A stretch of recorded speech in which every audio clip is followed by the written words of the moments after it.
Hi, everybody. Welcome to Minute Maid Park and coverage of the ALDS between the Astros and the Minnesota Twins. Randy McAvoy, Chancellor Johnson with you. We are outside the first base entrance here near the right field entrance for the fans as we count down to first pitch coming up this afternoon. We're about 45 minutes away. Inside, it is packed already. The fans, Chancellor, got here early, which they were encouraged to do. And many of them are breaking out the orange, which they were asked to do as well. It's going to be a good atmosphere today. Yeah, absolutely. It's good to be back here for the postseason. If you think about it, just a week ago, we weren't even for sure if the Astros would be here. Yeah. Of course, they're going to not only clinch a playoff spot, but also clinch the AL West, sweeping in a must-win in Arizona. So they got done late in the season, and now here we are back in the ALDS with a chance to go back to the ALCS once again for a 7th straight year. But in order to do it, they have to beat the Minnesota Twins team that really hasn't been to the postseason in a long time and do it against their former teammate in Carlos Correa. Something to really monitor over the next couple of days. Absolutely. It's a good storyline. I think he's going to get a good reception today from these fans. They respect what he did here and everything he did off the field as well. He's revered here in the Houston area, but after that initial standing O, whatever they're going to give him, then it's business. They got to win this series. Hey, let's quickly talk about some news and notes ahead of Game 1. We're going to be with you about 10 minutes or so and then get inside. So this is a best of 5. The lineups are out. So we're going to go through these lineups, and then we want to talk about the roster. One definitely guy that did not make this, at least for this round. And it's strategic when you lay out your roster for a series. And it could be changed the next round if you advance. But let's run through the lineups now, beginning with the Astros. Jose Altuve will lead off. He will play second base, and we can share these here. Bregman at third base, hitting second.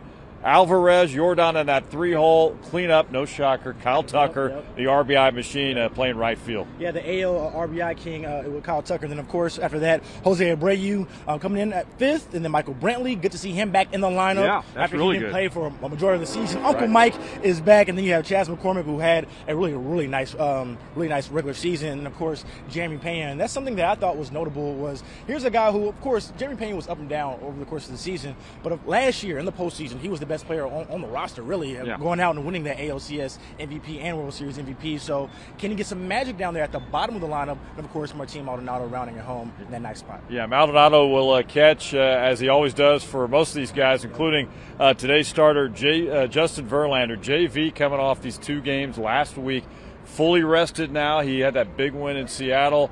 I think he went 7, I believe, in that game, shutout. Then came back, another great outing against the E-backs. Man, when they needed him last week, he delivered. And he has been over his past 2 starts. When looking at his past 2 starts, when the Houston Astros really needed a win to keep their playoff and division hopes alive, he got it done. Only 1 run in 13 innings, and that's the type of Justin Verlander that they'll need this afternoon against the Minnesota Twins. They need that Justin Verlander that they traded for early in the season to help boost that rotation. And, of course, he has that experience in the postseason. And in the ALDS, he has a 3.08.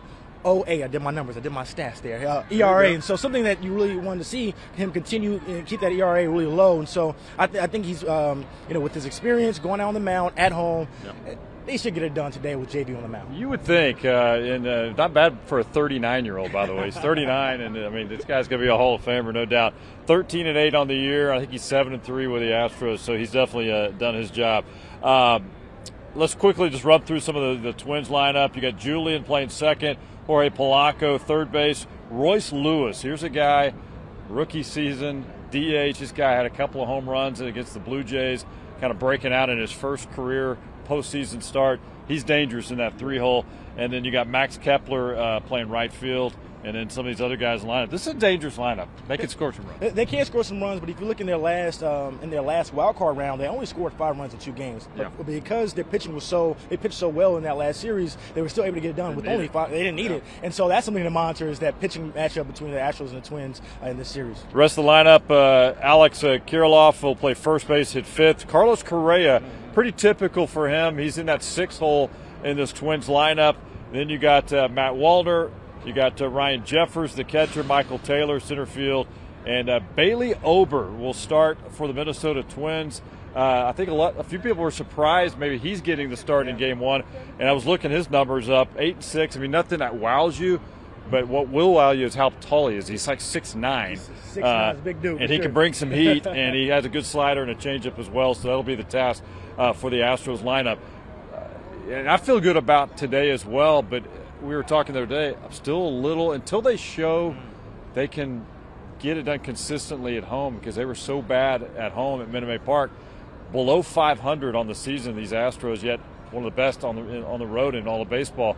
They need to show, hey, we can flip the switch and get it done in the postseason. It was disappointing in some of their performances here at Minute Maid Park. And as you just mentioned, we're talking about a World Series champion team that couldn't get it done at home. Finished below 500. It's amazing. It's incredible. Yeah. And a team with that much talent, a team with that much experience, it was really kind of odd. But we talked to Jose Altuve about it yesterday, and he said, listen, it's a new season. And he's right. Like, none of those stats matter anymore. Right. Like, it's win or go home in these times now. But when you have that home field advantage, you have to take advantage of it. And I like their chances and I like the odds when you have your ace, your longtime ace, and Justin Verlander on the mound for the Stros. Framber Valdez will go game 2 tomorrow. That's a primetime game, 7:03 first pitch tomorrow. And then the series will shift to Minneapolis after a day off Monday. Game 3 is set for Tuesday. Game 4, if necessary, and I think it will be. I don't see a sweep for either side. Game 4, Wednesday, and then if a Game 5 is needed, they'll be back here at Minute Maid Park on Friday to wrap up this series and try to punch their ticket to the ALCS. So, Astros, man, it was not an easy road to get to the postseason. Chancellor, you mentioned, we didn't know what was going to happen. A couple of weeks ago, in fact. Yeah, a couple of weeks ago, the regular season ended here, and they were swept by Kansas City, I believe. And people went on the road saying, hey, "This team's toast. They're going to have trouble in Seattle and Arizona." Well, they went out and went like 5-1. And now you're talking about in a series in the ALDS against the Minnesota Twins, they have the experience, right? So when you throw away all of some of the regular season stats and you get into the postseason time, the Houston Astros, of course, reigning World Series champions, they went to the ALCS 6 straight times versus the Minnesota Twins, who haven't been here since I was a toddler. What, you were in college or something? It's been a long time. They hadn't won a game until they beat the Blue Jays. They lost 18 in a row, playoff dating back to 04 or something like that. It had been a long drought. And this is why, to me, one of the factors that I'm looking at is the confidence factor, right? Because they have a guy who is maybe the most confident man on the field in Carlos Correa, who the Houston fans and Houston teammates and organization know so well and what he brings to the table. But they also have confidence in that they beat the Houston Astros in the season series 4-2. Yeah. They have the confidence knowing that when you look at this, a reigning World Series champion, you're not really all that scared of them because you just saw some of the performances they had at home. So that's why it's really important they go out and they prove that in Game 1 and set the tone early. Yeah. Don't give an underdog team confidence that, hey, we just beat them, we stole Game 1. Let's go steal Game 2 and maybe get the 2-0. Oh, absolutely. 2-0. So that's why confidence is a major thing I'm looking forward to early in the series. Yeah, they're going to have confidence. They did take care of business. You said one thing in the Astros' favor is they didn't see Verlander. Right. I think Jordan was out, and I think Altuve may have been out. So it's a little bit different lineup, but still you reflect back like, hey, it doesn't matter. They don't remember that. Just remember we won in this building. Right, absolutely. And so that's why the Houston Astros have to really not only just take Game 1, but take some of these early innings, score early and often, and let Justin Verlander settle in. And then you have your ace who, you can just ride, have him eat up a bunch of innings, and then you can close the door with a bullpen who's been pretty solid over the course of the season. So we want to see them take care of business early and then go ahead and get out of Game 1 with the win and turn over to Framber Valdez in Game 2. Yeah, we're live outside of Minute Maid Park. Chancellor Johnson, Randy McAvoy ahead of Game number 1 of the ALDS. It'll get underway about 3:45. Around 3:30. They will probably have all the introductions, the hoopla to get ready for that first pitch. Real quick before we wrap it up, you look at this lineup. You expect the big dogs to deliver in the postseason. At least you hope they do. When you look at some of these other players in this lineup, you got to have some X factors. Maybe in that bottom part of the order, who stands out to you? I guess we know. We can throw Pena. He's the reigning MVP. We know he's going to do it. But maybe out of Abreu, Brantley, Chaz, and Maldonado, who do we need to pop? It's interesting because it doesn't matter what the sport is. When you talk about when you get to the postseason, to the team that expects to win a championship, you always have to have some type of X factor. And so for me, of course, last year it was Jeremy Pena. He was the one who really helped propel the Houston Astros to their second World Series title in franchise history. To me, I would like to see Jose Abreu. Right, Jeff Bagwell over the offseason paid that guy a lot of money. We're talking about a former MVP. We're talking about a guy who's been to the postseason before and does have some experience himself. But with Jose Abreu, we didn't really see a ton of flashes of that, and he, if we're being honest, didn't live up to that contract that they paid him over the season. But late in the season, this past he was an RBI machine. He was clutch for them, especially in that Diamondback series. Had RBIs to really propel them and help them get that sweep against the Diamondbacks. So That was in October. That was, I think it was beginning of October, late September. Hopefully some of that magic can carry over in this series against the Twins. It's amazing, as bad as Abreu was overall, really, offensively. He just turned it up in the last half of the season, especially the last month or two. He still winds up with 90 RBI, almost a 100 RBI guy, and it was a bad season for him. If Jose Abreu goes out and becomes one of those X factors that we're talking about in this postseason, yeah, and the Houston Astros go on to win a championship, who cares what he did in the regular season, right? Who cares how much money that that Jeff Bagwell and Jim Crane actually ended up paying him, because at the end of the day, they got it done. He helped them, help the Astros do what they brought him over here to do, and that's win another championship and repeat as World Series champions. I like your pick. I'm going to go with Chaz, only because of what he did last year. Yeah, exactly. And he came through. He was kind of an X factor last playoff run, and hey, this guy seems like when it's the situations are big, a lot on the line, he either makes a great catch out there in the outfield like he did against Philadelphia, the World Series, or maybe gets that big hit. But I'd like all these guys to actually deliver. Brantley's another guy that I hope comes through, because, man, if he could just stay healthy, everybody knows he's the ultimate player, man. He can play defense. He's a pure hitter.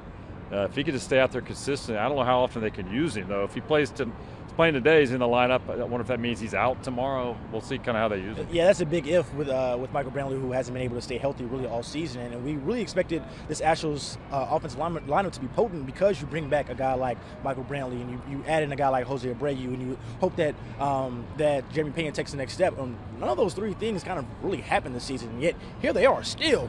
Winners of the AL West, still having home field advantage, and the favorites really in the American League. I was about to say, the latest odds, if whatever that means and whatever weight that carries, they are the top American League team, just behind the Dodgers and the Atlanta Braves. So we'll see how it plays out. You see, if you don't come to play, though, you're out. And the funny thing is, at 3:45, doesn't matter. Yeah, right? You have to go play ball. You're right. You're right. It does not matter at all.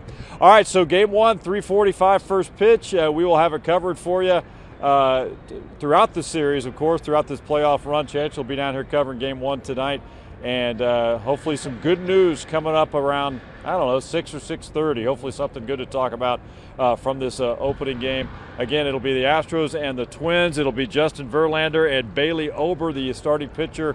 You can't miss him. He is 6'9". He brings the heat, but hopefully these Astro bats can jump on him. One last thing. You making a big deal out of the layoff?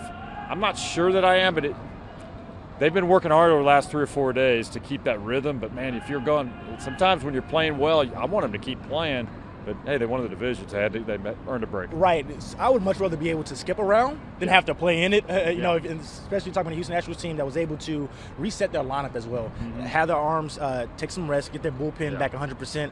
To me, I would much rather have the Houston Astros be in the position where they're at now, having home field advantage, winners of the division, and now only have to win two. Right, and only have to win 2 rounds versus the Minnesota Twins, who now look. It's great for their city. It's great for the organization. They were able to snap their playoff drought. But now, look, you're the underdogs coming into this one, and so Houston Astros, I think, get this done. I think it will go 5 games, but they get it done here. You go full 5? I think it's going to go 5. I actually think they split here in Houston. They split there in Minnesota, and then the Houston Astros get it done here in Minute Maid Park. Very good. A little stress here in the ALDS. We'll see how it all plays out. So that's it for now. We're going to sign off from outside of Minute Maid Park.